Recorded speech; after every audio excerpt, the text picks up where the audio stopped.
Good evening and welcome back to Prime of Midlife. It's Thursday night, it's so close to Christmas, and tonight we're talking Christmas and who pays.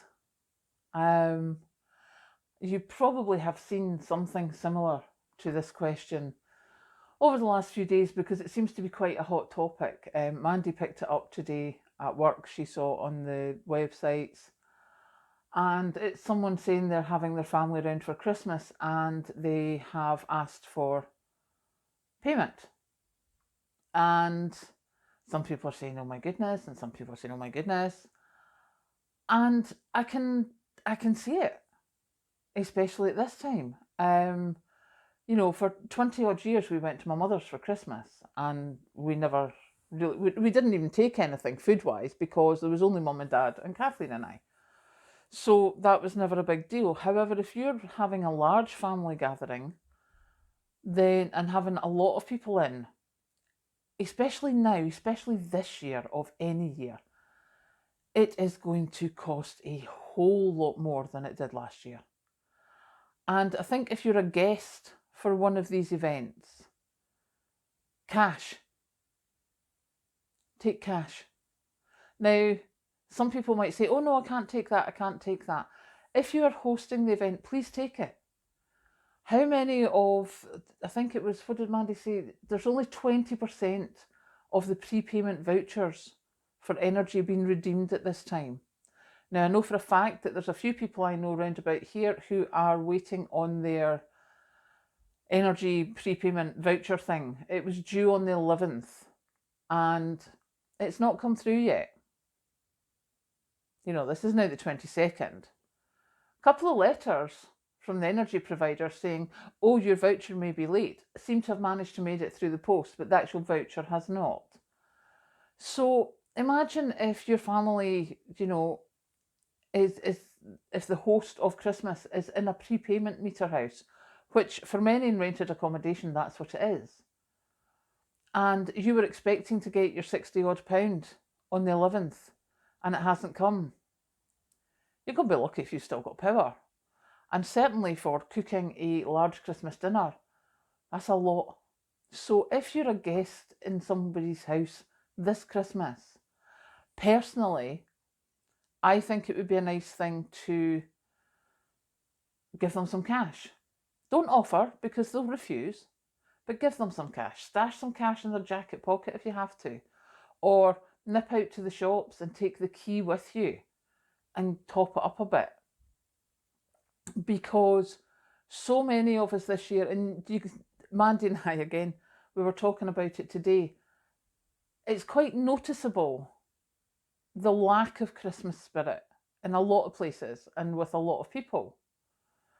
And I think that's because it's going to be so tight. And people are still desperately trying to give friends and family the Christmas that they're used to, the Christmas that they remember, the Christmas that they expect.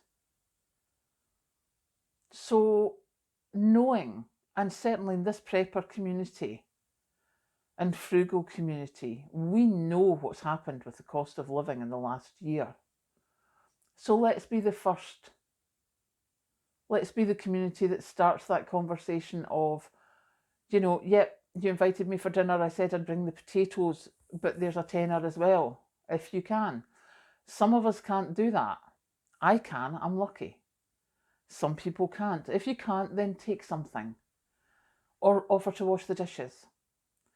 But if you are going to someone's house for dinner and they say, "Look, I can't do this, I need you to contribute," then contribute gracefully.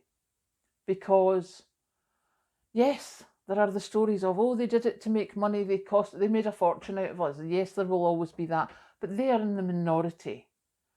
If your friend or your family member asks you for a contribution to Christmas dinner, then do your damnedest to be able to make that contribution, because it's not the easiest thing to ask for. It's not the easiest thing to admit to friends and family that you're really, really struggling here. So if you can stop that embarrassment for them, if you can just go, "Oh, I was actually going to ask you how much would be decent because I don't know what you're doing totally for dinner, or do you want me to bring something? Can I buy something? And if they say yes, bring something, please bring something that's useful. Don't just take them a bag of potatoes. It's about as much use as a chocolate fireguard. Take them something useful. Take them something that they can use after everyone's left for Christmas. Because there's going to be quite a few people, I think, after Christmas dinner, when friends and family have left, that are going to be left with so little. They'll have their leftovers from Christmas dinner. They'll be almost out of power. They'll be trying to save energy. They'll have spent all their spare money on getting nice things for Christmas. Let's give them a hand. So if you're invited into that situation, or if you're the person inviting, let's make it easy on each other. Let's make it easy to say, yep, okay, people, we're doing Christmas dinner, tenner a head, and that helps me cover the energy costs for cooking a turkey, because Lord knows that takes long enough. The oven on, and the stovetop on, and all sorts of things going on because we cook so much. And lights going on, and so many people on the internet, on their phones, charging their phones. If you're having people around for Christmas, you're going to notice. So if you're one of those people that's round, let's make a donation.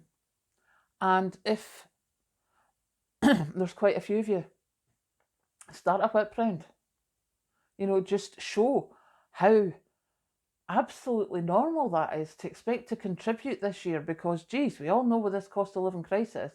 So everyone, dig out your purses, dig out your pockets. We're going to have a whip round in 10 minutes. Let them go and get their stuff. Don't do it immediately when they can say, oh, I don't have anything with me.